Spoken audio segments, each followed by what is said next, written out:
You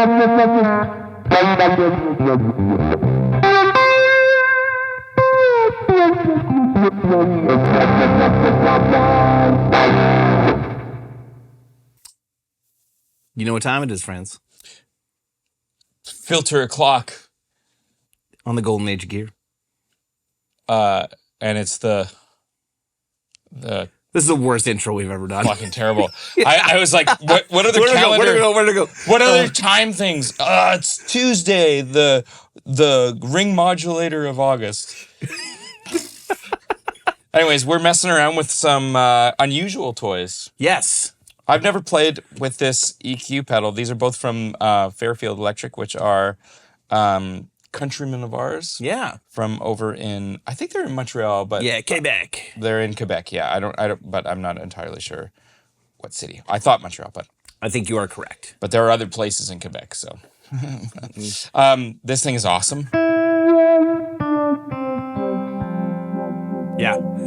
I did not ever hook up an expression pedal to it until right now. I bought it at Cosmo Music in Toronto area, RIP Cosmo Music, a couple years ago. And I bought it purely because of how it looked. I was like, that looks awesome.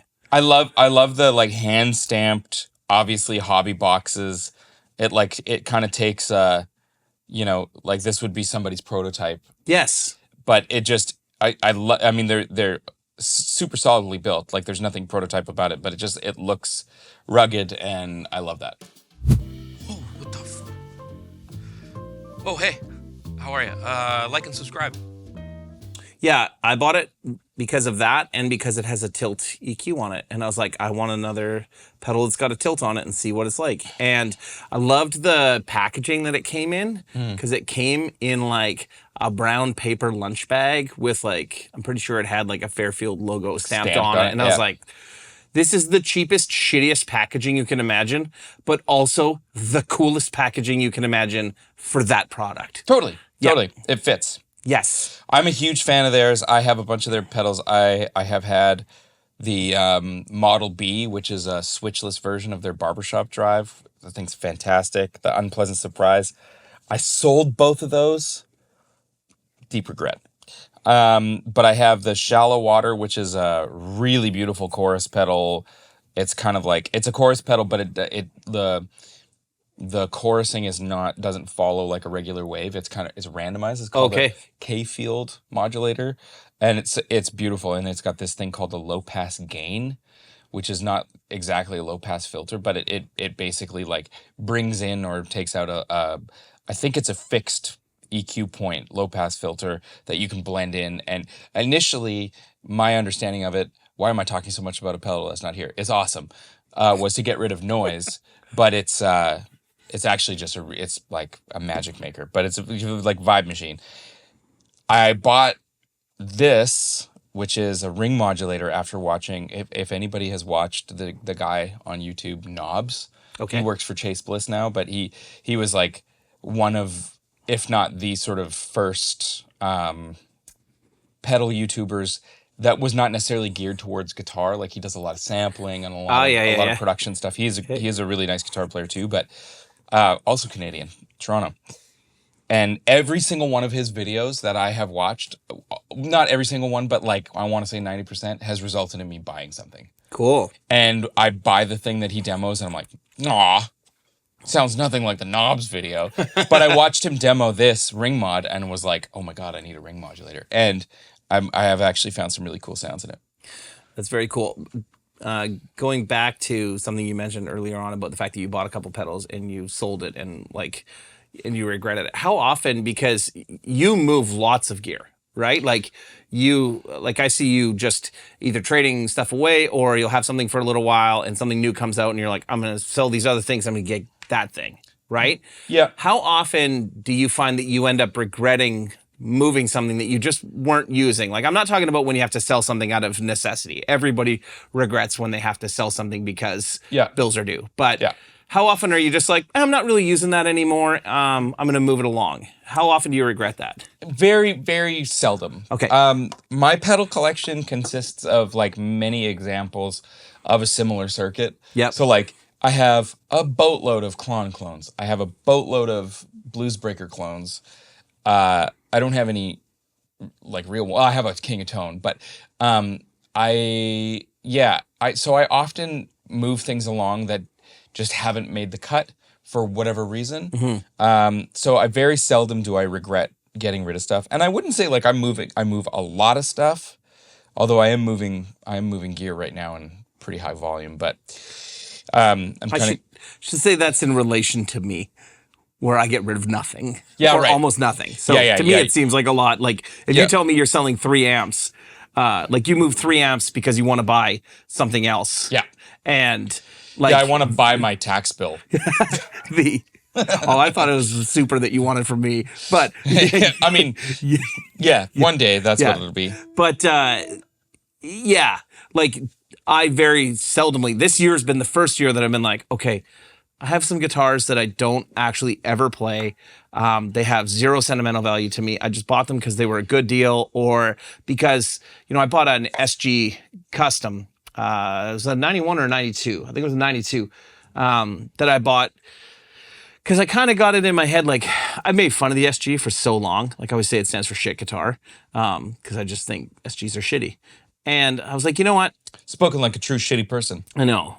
And I was like, you know what? I got to stop having like hardline opinions about stuff because I truly do think most things are great for something, maybe just not great for everyone. So I bought an SG, and because I like early 90s Gibsons, I was like, hey, this is probably going to be cool. And, it's terrible. Spoiler alert, no, it was awesome. Oh. But I'm like, I'm not an SG person. This is just not the type of guitar I'm ever going to use. And I was like, okay, I'm going to sell it because there was some other stuff that I wanted to buy. And I'm like, you know what? I'm going to do this. And those are the times I've never regretted. The times I do regret selling things are always when it's like, when I was younger and bills needed to get paid, I sold a few things that I deeply regret selling. Yeah. Nowadays, it's fewer and far further between. And also, there are things in my collection that will just never get sold. Right. And anything that's kind of, even if I look at something and go, it's like, yeah, it can go. Right. Yeah. So, let's talk about the ring mod. Yes. So, here's like...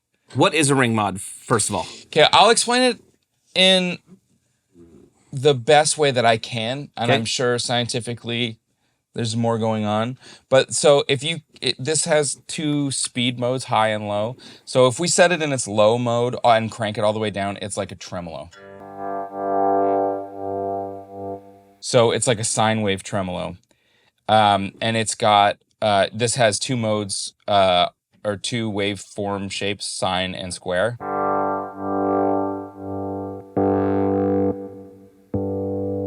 Yep. And you'll notice like the square wave is actually slower than the sine wave. Yep.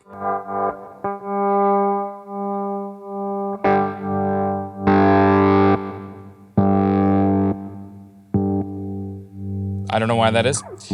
The other thing that seems to have an effect... Oh, I'm talking over my playing. The other thing that seems to have an effect is the mix knob, how the actual sort of amplitude reduction is happening seems to change with how much it's mixed in. Just give a quick tune here.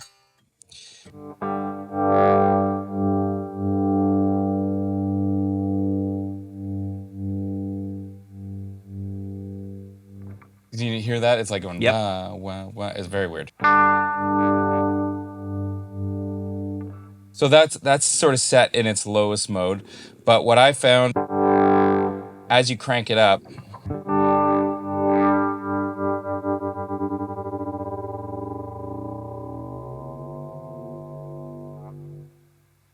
the tremolo speeds up so much that it creates its own oscillations, creates its own sound. Yep. So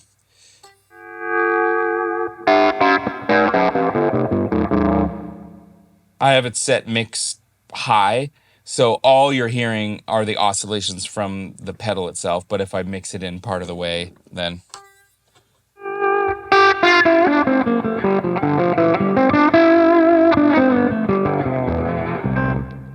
So what I found with it, and if you set it to square, then it's a little more pronounced.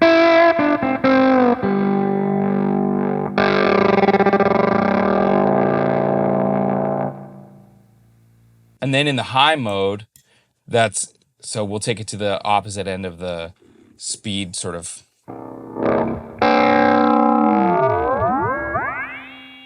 That gets super spacey. But what I've found is that if I tune the oscillation,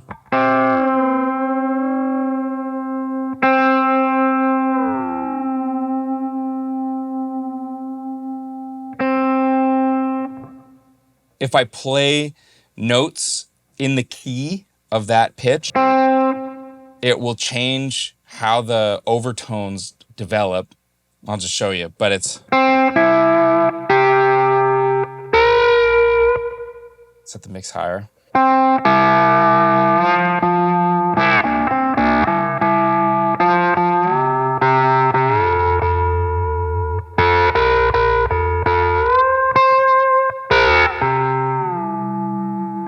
Actually ends up being super duper musical. And then if you use a filter with it,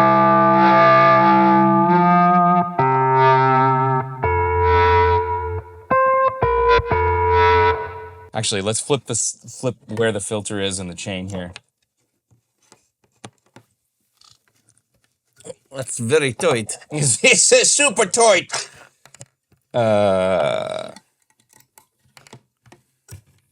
How many guys does it take to plug in some pedals? All of them, apparently.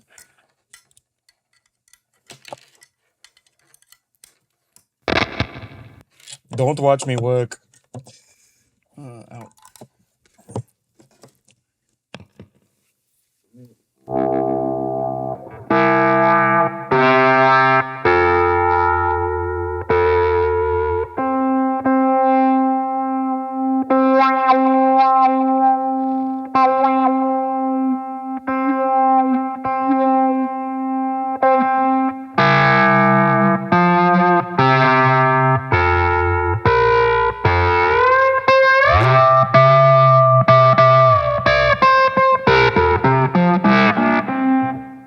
Like super musical. Yeah. What are you going to use that for? Fuck if I know. But it's pretty cool. And then so you can also tune it to different pitches.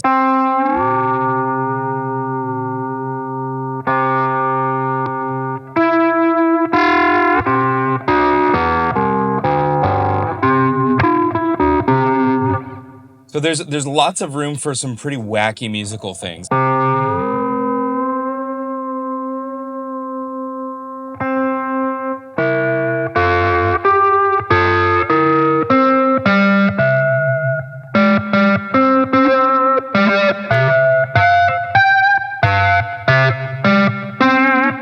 Yeah, crazy. Yeah, it's really weird. Again, it's not like the kind of thing that you're just gonna bust out on Sweet Home Alabama, but there's lots and lots of really cool things. I mean, the way a lot of people will use them is like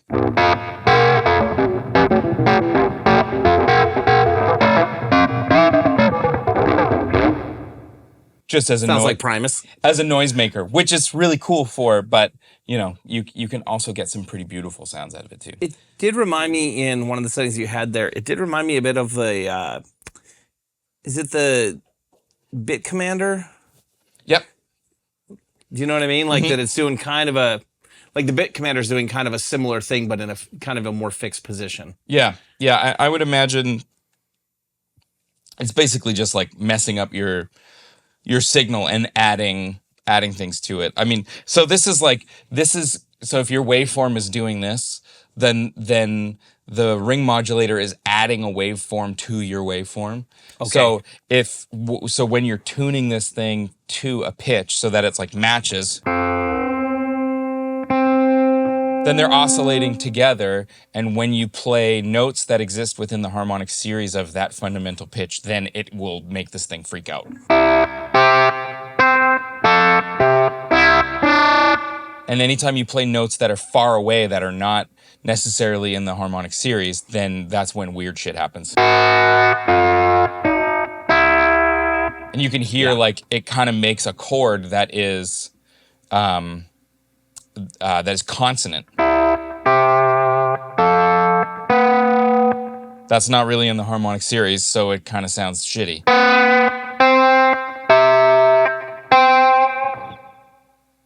Science! Okay, can I try it? Of course. We have to switch cables today because, well, we're not prepared.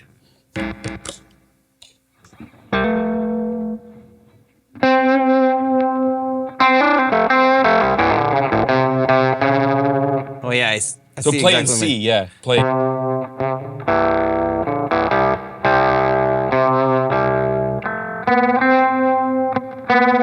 Yeah. And then also play your neck pickup because you'll have more fundamental. Play a C.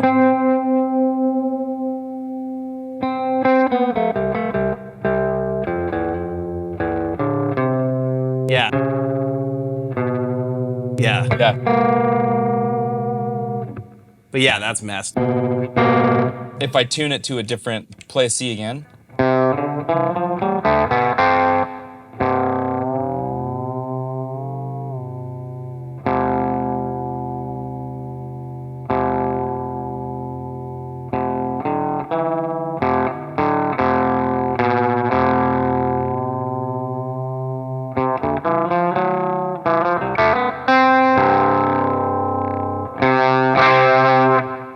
Yeah.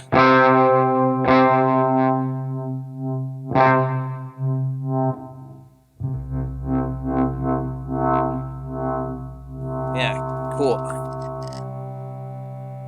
And then when you were running it as a tremolo, you were yeah.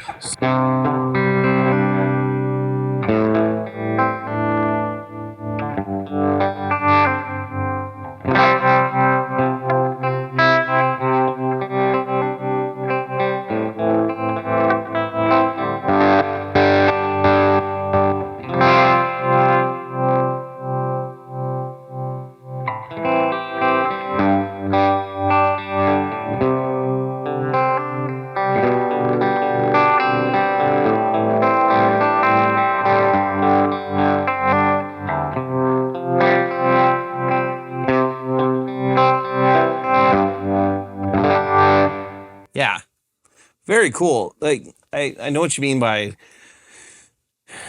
what the hell are you going to use it for, right? Yeah. You'll But- find uses for sure. Yeah. But it's not like I'm just gonna step on this for the solo now. Yeah. I'm trying to remember like when I tried this, like what?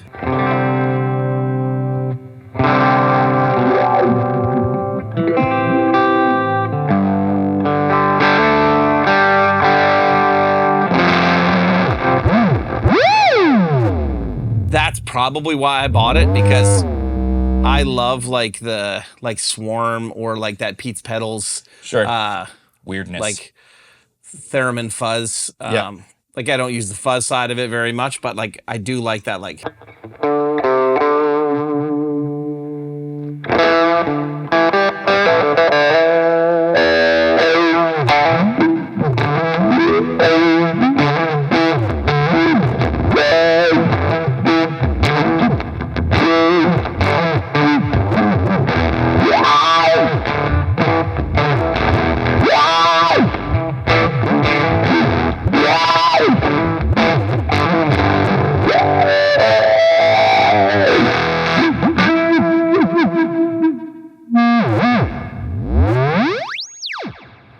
yeah. Space. Yes. No, very, very cool. I mean, definitely that's a toy that if you just like collecting, weird shit and pedals that you're never really going to use a lot, but it's still fun to pull out every now and then and use. Well, and there's like a whole community of people who would have those pedals on their pedal boards and just be like, oh, these aren't even remotely the weirdest pedals I have.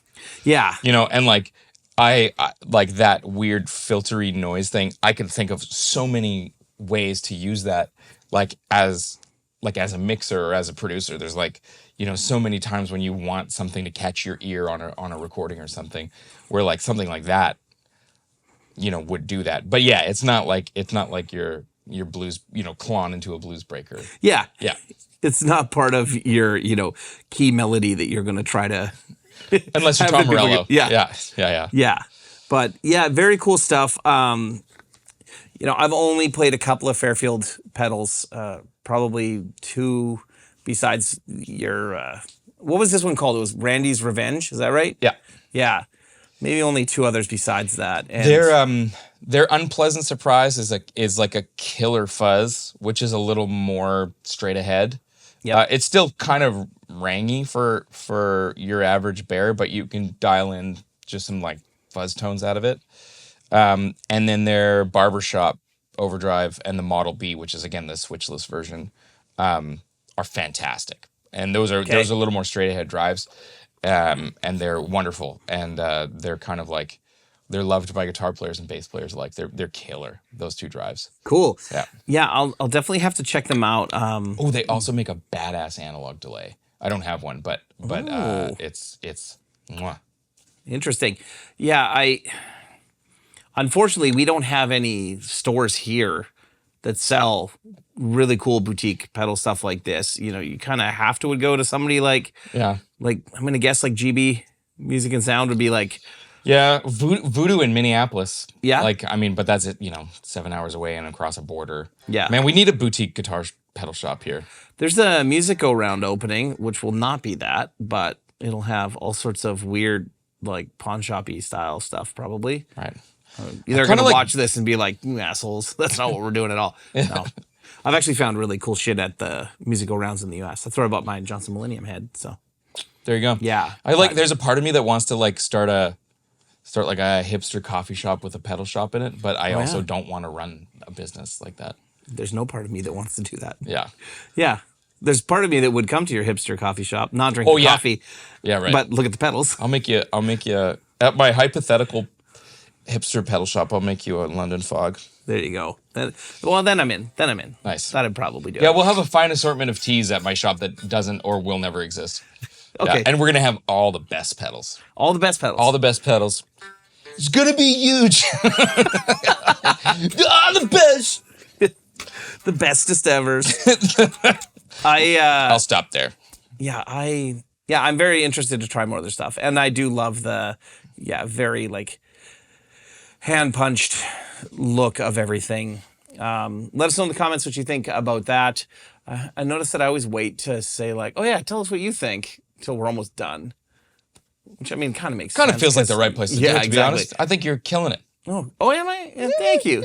Yeah. This fucking guy, you know what I mean? Aw, look at it. Look at this guy. Look at this guy. I didn't know what else to say, so I copied what he said. This guy. And now we're stuck in a loop forever. Exactly. Just saying, this guy, get out of here, fly. Kind of like how we started this whole thing, where it went to shit right off the bat, but then it got kind of cool for a bit. It got kind of cool for a minute. Yeah, and then now it's falling apart. Anyways, thanks for joining us this week. Fairfield Circuitry. Go check them out if you haven't already, and buy all their stuff because it's really cool. And if you know of any weird-ass pedals like this, either comment or just send me a message. Yeah, I think maybe I'll bring my Chase Bliss Condor Hi-Fi. Okay. They made a higher headroom version of their Condor, which is their EQ pedal. Okay. And their low pass filter is so fun, and I actually use that live quite a bit. Okay. Yeah. I'm game to try it. So yeah. We'll see you guys again. Whenever we see you. Yeah. Don't take any wooden nickels, eh? Yeah, on the next Thursday. Sometime on the next Thursday. All right, you gonna play something weird? Oh yeah. Are you plugged in or am I? Oh yeah. I almost said, are you plugged in or am me? Oh, yeah.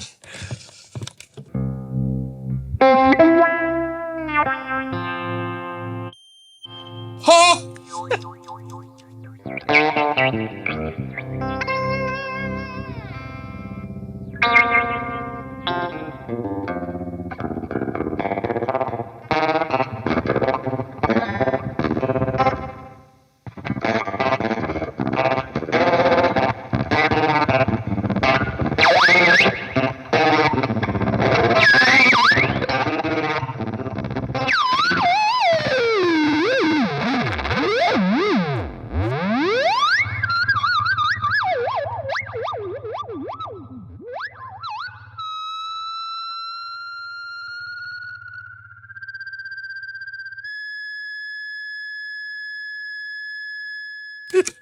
Look, Ma, no hands.